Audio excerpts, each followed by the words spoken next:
Hi, everybody. It's Mike from Here, the Watchmen. And today on our show, we have an exciting guest coming to us from the Texas, in the Dallas area. And his name is Chad Estes. Chad is a veteran. He served in the Marine Corps. He's been involved with Coach Dave and the Salt and Light Brigade since 2013. Chad and his wife drove 23 hours to Washington, D.C. to stand with Coach Dave against the Supreme Court decision to allow gay marriage. Chad's attended two of the Hear the Watchmen conferences and in Dallas, and Chad currently heads up the Greater Texas Salt and Light Brigade. And Chad, thank you so much for joining us today. Well, Mike, thanks for having me. Well, Chad, we have another conference coming up here real quick. It's March 22nd through the 25th, folks. And it is again at the Hilton DFW Executive Lakes Conference Center and Hotel in Dallas, Texas. And I urge you to go to our website, hearthewatchmen.com, and get your tickets right away. The room is filling up, so you need to get in there and make your reservations. Use the promotional code COACH20.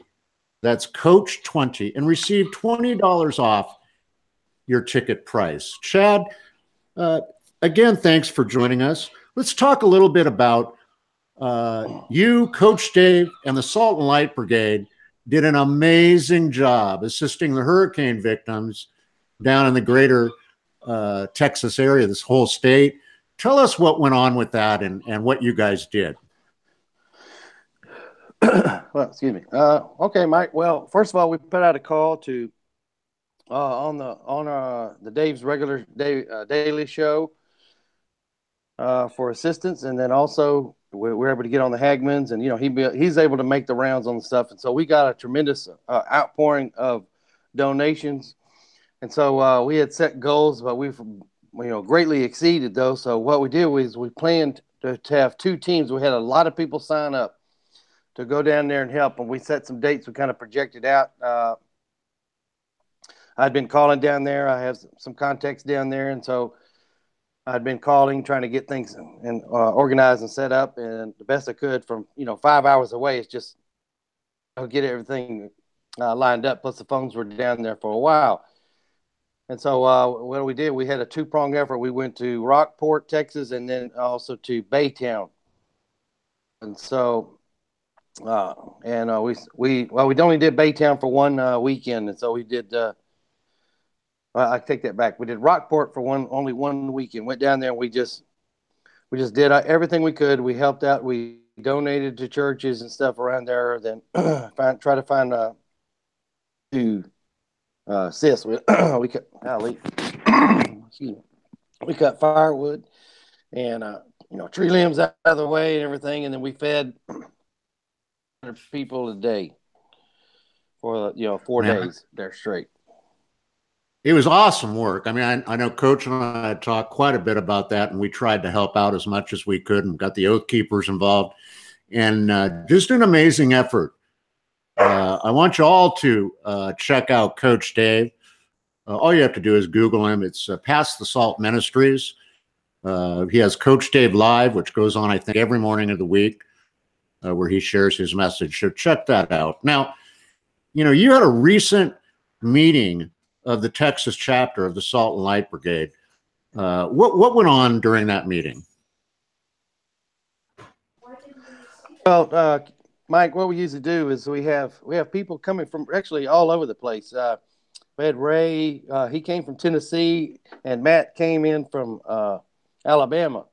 And then we have people from, Shreveport. We have people Tulsa, Houston, Austin, a lot of people from Dallas. And I'm in Central Texas. And so, San Antonio and Austin also. So, we have a wide, it's a big state, so we have a lot of area. And so,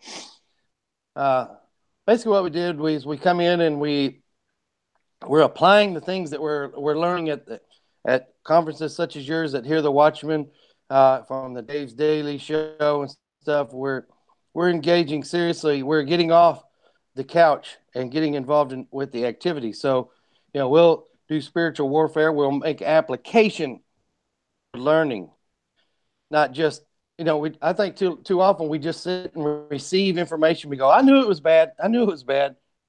It's bad. I knew it was bad. And then, it's just, so we look, okay, we know it's bad. All right, we're going to do something about it. So we're supposed to occupy until Christ comes. And he didn't mean sit on the couch and just stay there and wait and hope they don't get you. We've got to go forward, and we need to push the Christ agenda out there, because if we don't, then the dark side is just going to roll over us.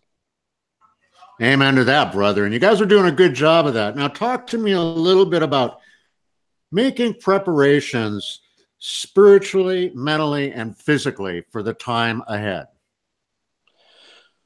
Well, Mike, I believe that, look, we all be preppers somewhere, at some area or another. All right. Our first preparatory thing needs to be that we're prepared with Christ. So even if things we get hit by a nuclear weapon, we're not going to know who did it. All right. And frankly, I don't really care. I just know that we're all blown up. Okay.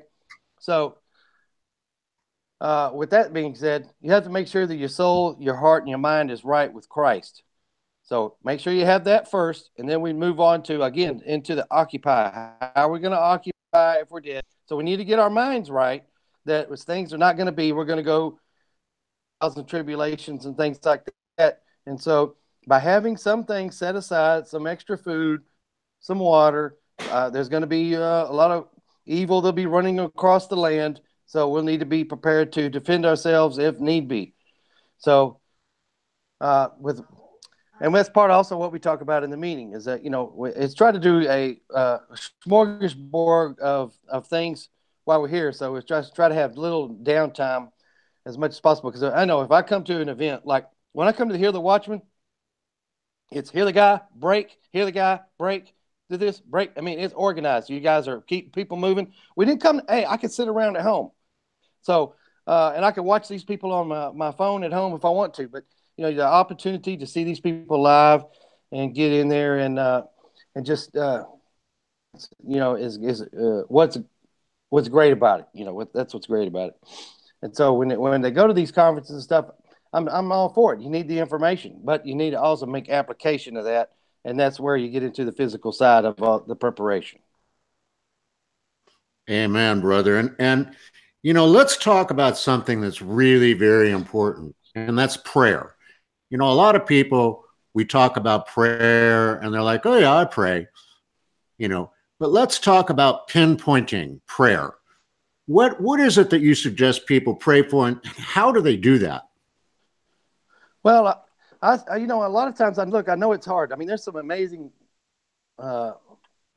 people that pray. I mean, here I'm just like, wow, I wish I was that good. Well, how did they get good? Okay, well, so what I started doing was I recommend people, make a list, write some stuff down. The president needs all the help he can get. Congress needs all the help they can get. Okay, our local officials need all the help they can get. Our family does. Okay, there's pedophiles out there. There's people that are being held against their will for sexual as sexual slaves, and there has people that they're getting kidnapped for organ donors, and these children and all this, and so on and so forth. So there's a lot of things to pray for, but it's hard a lot of times to remember what exactly to talk about.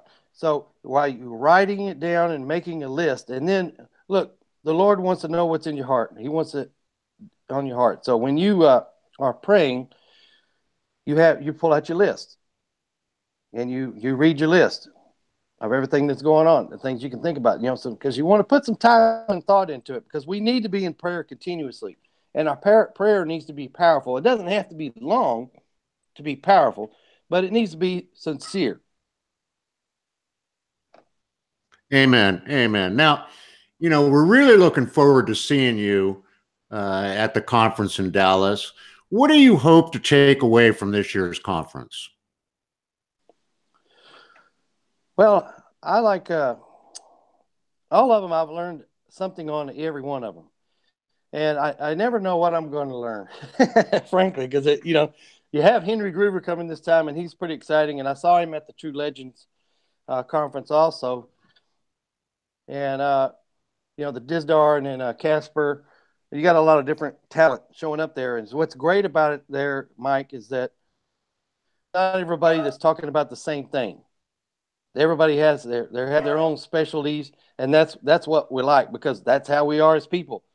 You know, we're not all NFL athletes, thank goodness, because I can stand for the pledge. Did you know that? For the national anthem, I can stand for the national anthem. No other NFL athlete can do what I can do. So apparently, anyway, if you're still watching the NFL, I pity you. I'm done with it. I love football. I'm crazy about football. I could tell you everything about all the stats and everything. And I just said, you know, I'm done with them. But they don't even care. They don't even care. Every one of them's almost a millionaire. And here we are. We're trying to make ends meet, and they can't even stand for the national anthem. Really? So, anyway, sorry, Mike. I didn't mean to get on my soapbox on that, but I'm just, you know,